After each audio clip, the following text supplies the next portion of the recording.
వచ్చినా కూడా ఈరోజు మనకు ఆదాయం 2,000 కోట్లు దక్కుతుంది ఈ ట్యాక్స్ మార్పుల మూలంగా. అయినా కూడా మన ప్రభుత్వానికి నష్టం వచ్చినా పర్వాలేదు, మన ప్రజలకి మేలు జరుగుతుంది.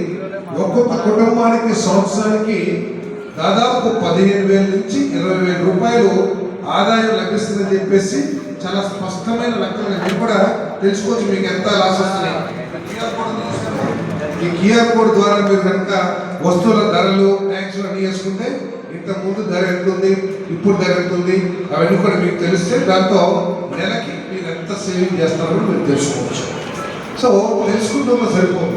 వ్యాపారస్తులు వాళ్ళు కూడా ఏదో మోసం చేస్తారు, అన్యాయం చేస్తారని చెప్పారు, కానీ మీకు అవగాహన కలిగించడానికి ఈ సమావేశం ఏర్పాటు చేశారని చెప్పేసి మనం చేస్తాను. మీరు ఎక్కడికైనా షాప్కి వెళ్తే మీరు ఇంతకుముందు ఒక కొబ్బరి నూనె డబ్బాని ఒక 100 రూపాయలు, 105 రూపాయలు, 118 రూపాయలు కొన్నారు. ఈరోజు అదే కొబ్బరి నూనె డబ్బా 105 రూపాయలు అయిపోయింది. ఎందుకంటే 18 నుంచి 5% తగ్గించారు. సో 118 రూపాయలు 105 రూపాయలు అవ్వాల్సిందే. మీరు 118కి అలవాటు పడిపోయారు కాబట్టి అమ్మ కొద్ది రేట్లు తగ్గినాయమ్మా, 118 కదా పోయిన నెల కొన్నాం 115 తగ్గిందని చెప్పేసి ఇస్తే మీరు ఒప్పుకోవాలి. ఎంత ట్యాక్స్ తగ్గిందని తెలుసుకుని 118, 105 అయితే 105 రూపాయలకి మీరు కొనాలి. ఏదైతే ప్రభుత్వం తీసుకున్న నిర్ణయం ద్వారా లాభం జరుగుతుందో, ప్రభుత్వానికి నష్టం వస్తుందో, ఆ నష్టం మీకు లాభం రూపంలో పంచాలి, మీకు అందాలి అనే లక్ష్యంతోనే ఈ కార్యక్రమం పెట్టామని చెప్పేసి మీకు మనం చేస్తాను. దయచేసి చాలా రకాల ప్రత్యేకంగా వ్యవసాయదారులకి మన ప్రతి గ్రామంలో కూడా ప్రతి సంవత్సరం 2 ట్రాక్టర్లు, ఒక 10 మందో 20 మందో స్ప్రేయర్లు, లేకపోతే ఒక 10 మంది రైతులు ఈ డ్రిప్ ఇరిగేషన్ కానివ్వండి ఇవన్నీ కూడా కొంటా ఉంటారు. మన నియోజకవర్గంలో దాదాపు 55,000 మంది రైతులు ఉన్నారు. చిన్న సన్నకారు రైతులు అందరూ కూడా ఇచ్చేవాడు. ఇంటికి కేవలం ఒకటి మాత్రం ఇచ్చేవాడు. ఈరోజు ఇంట్లో ఎంతమంది పిల్లలు ఉంటే అంతమంది పిల్లలకి ఇచ్చే కార్యక్రమం ఈ ప్రభుత్వం చేస్తుందని చెప్పేసి మీదకి మనం చేస్తామని. అదేవిధంగా అన్నదాత సుఖీభవ గత ప్రభుత్వం కేవలం 7,000 ఇస్తే ఈరోజు మనం 14,000 రూపాయలు మన రాష్ట్ర ప్రభుత్వం నుంచి 6,000 రూపాయలు కేంద్ర ప్రభుత్వం నుంచి ఇచ్చే కార్యక్రమం కూడా చేస్తున్నామని చెప్పేసి మీదకి సెవెన్గా మనం చేస్తామని.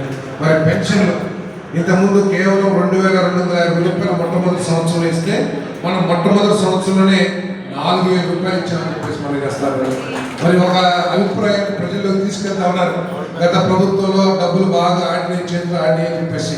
మరి ఏ విధంగా ఆడినాయంటే మాకు తెలియదు, కానీ ఆ ప్రభుత్వం మొట్టమొదటి సంవత్సరంలో కేవలం 60 నుంచి 70,000 రూపాయలు ఇస్తే ఈ కూటమి ప్రభుత్వం చంద్రబాబు నాయుడు గారి నాయకత్వంలో దాదాపు 1,00,000 రూపాయలు మరి పేదవాళ్ళకి పంచిందని చెప్పేసి కూడా మీ అందరికీ చేస్తున్నాం.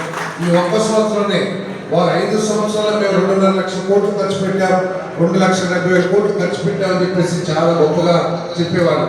మరి ఈ ప్రభుత్వం ఈ ఒక్క సంవత్సరంలోనే 15 మాసాల కాలంలోనే దాదాపు 1,00,000 కోట్ల రూపాయలని పేదవాళ్ళకి సంక్షేమ కార్యక్రమం రూపంలో అందజేసిందని చెప్పేసి కూడా మీకు మనం చేస్తానండి. కానీ మీరందరూ కూడా చదువుకున్న వాళ్ళు, విజ్ఞత కలిగిన వాళ్ళు, మీరందరూ కూడా ఆలోచించాలి. ఎందుకంటే ఈరోజు మన ఆంధ్రప్రదేశ్లో రాజకీయాలు ఎంత నీచంగా తయారైంది అంటే ప్రజల సంక్షేమం కంటే కూడా మా కుర్చీ ముఖ్యం, ప్రజలు ఏమైపోయినా పర్వాలేదు, ప్రజలకి నష్టం వచ్చినా, ప్రజలకు అబద్ధాలు చెప్పినా మా రాజకీయ లక్ష్యం నెరవేరాలనే ఉద్దేశంతో ఈరోజు మరి చాలా మంది పనిచేస్తున్న విషయాన్ని మనం చూస్తాం. లీగల్గా సామాన్ తీసుకురావడం, తద్వారా రాష్ట్రానికి నష్టం రావడం, ఇటువంటి అన్ని కూడా ఉన్నాయి. అంటే ఒక రాష్ట్రం ఇప్పుడు మీరంతా కూడా కష్టపడి ఏదో ఒకటి తయారు చేస్తారు. ఎవరో ఒక చదువుకున్న వ్యక్తి కుర్రాడు ఒక ఫ్యాక్టరీ పెట్టుకుని ఒక వస్తువు తయారు చేస్తారు. అది మన ఆంధ్రప్రదేశ్లో కాదు, దేశం అంతా కూడా వాడతారు.